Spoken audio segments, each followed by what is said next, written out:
Hi, I'm Bill from CJ Pony Parts.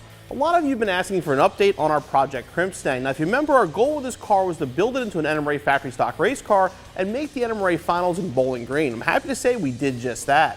Last time out, we had just got the car barely running, ran it down to Revolution Auto, where Adam put a killer tune on the car, literally picked it up, drove straight to Bowling Green, and we did make the race.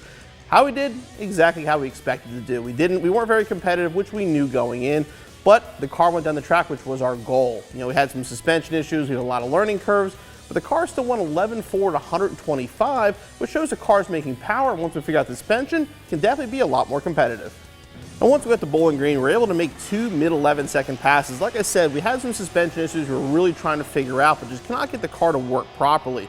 So we made a bunch of changes, went into eliminations, and unfortunately, due to a two-step failure or possibly a driver failure, the two-step did not work properly. We launched way higher than we were supposed to, and we broke the rear, which the rear was one of the parts of the car I kind of expected to break. It didn't surprise me. It had a lot of miles and a lot of passes on it. So I made a call to Leslie Motorsports, and fellow NMRA racer Sandra Leslie set me up with a whole strange rear end. We have 9-inch ends, 35 spline Pro Race axles, a spool, drag brakes, everything we need to get the car ready. The reason we put this all together so quickly was the ABM Nats was coming up in November. That is a race we do every year to remember Andrew Bauer, who was the previous owner of this car. The car had to be there and had to run well.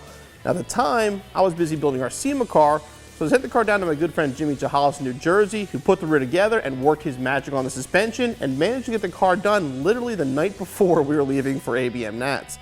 Happy to say, though, we got to the ABM Nats. Car ran a best of a 10:55 at 127 miles an hour with a 1:46.60 foot time. Now, the air was fantastic at Cecil. I don't expect it to run that down in Florida, but I definitely think with the numbers we're putting together, Krimpstang can be competitive.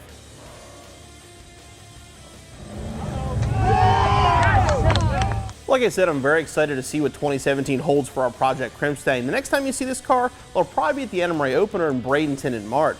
Like I've mentioned before, you don't build a car like this by yourself. I've had tons of friends that help me, along with some great sponsors, and obviously CJ Pony Parts, who's fully supporting my crazy idea to go factory stock racing, along with UPR, McLeod, BG Racing, and Revolution Auto. All these guys chipped in to get this car where it is, and hope next year we can go some rounds and make them proud.